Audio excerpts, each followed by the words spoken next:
新社风光明媚，气候温和，环境优雅。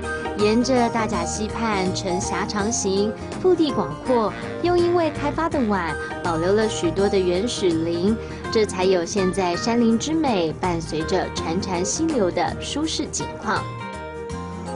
Hello， 徐大哥你好。Hello， 明珠你好，欢迎来新社玩。来，我们等一下坐接驳车，我带你就是到处玩一玩。好哦。好，来上车，我们现在从甲颂峡、满内老。好，就坐这边喽。对。这里有一种预约制的接驳车，不只可以为你客制化行程，还会沿途导览哦。而且2人以上就可以发车了，很方便吧？有了大哥的导览，在山间满内劳很舒适。他说第一站要载我去一个少女的天堂，很多女生来到新社都一定要去那里逛一逛哦。谢俊你好，有没有需要吗？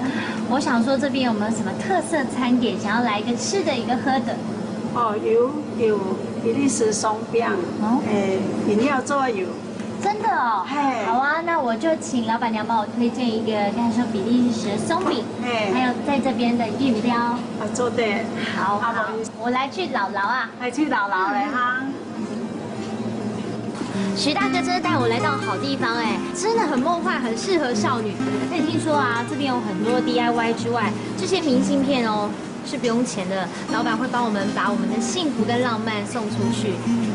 我再来去这里面姥姥啊。